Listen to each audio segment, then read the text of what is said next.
बिस्मिल्लाहिर्रहमानिर्रहीम। प्यारे बहन भाइयों, अस्सलाम वालेकुम। उम्मीद करते हैं आप सब खैर खैरियत से होंगे। डॉक्टर अल्लामा इकबाल फरमाते हैं, दो चीज़ें अपने अंदर पैदा कर लो, चुप रहना और माफ़ करना, क्योंकि चुप रहने से बड़ा कोई जवाब नहीं और माफ़ कर देने से बड़ा कोई इंतकाम नहीं।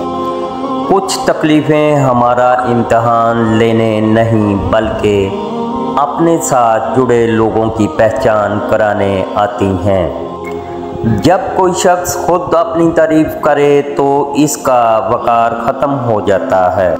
बात इल्म से करो, ताकत का सहारा ना लो, क्योंकि ताकत कितनी भी बड़ी क्यों ना हो, इल्म के आगे छोटी हो जाती है। कामयाब लोग अपने फैसलों से दुनिया बदल देते हैं और कमज़ोर लोग दुनिया के डर से अपने फ़ैसले बदल देते हैं। वो बंदा दौलत, इज़्ज़त और सेहत की ख्वाहिश छोड़ दे जो बख़ील है और हमेशा अपने हक़ से ज़्यादा का उम्मीदवार है। दौलत का मुस्तहिक़ सिर्फ़ सखी इंसान है। आज का इंसान अपनी रोज़ी की फ़िक्र में रिज़्क़ तलाश कर रहा है और अपने राज़िक़ को भूल बैठा है जो इसे रिज़्क़ देता है। ज़िंदगी का राज यही है कि जहाँ रहो, जिस हाल में रहो, खुश रहो, मुतमईन रहो। दूसरों के सहारे ज़िंदगी बसर करना कुरान की रूह से काफ़री है।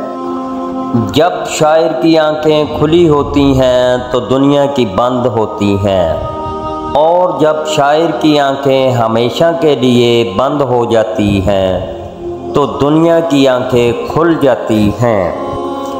ग़ुलामी बहुत बड़ी लानत है। ग़ुलामी ज़ुबान से वो कुछ कहलवा सकती है जो इंसान नहीं कहना चाहता।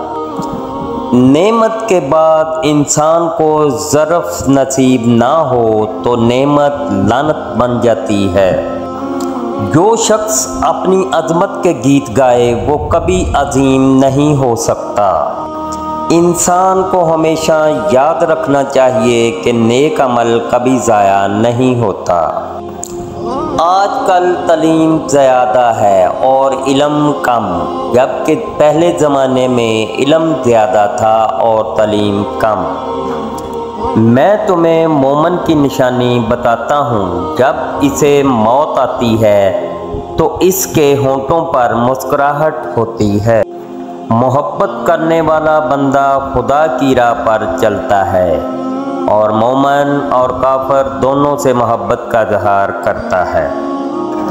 अपनी तारीख़ को महफूज करें और लाजवाल बने, गुज़रे वक्तों से नई ज़िंदगी हासिल करें।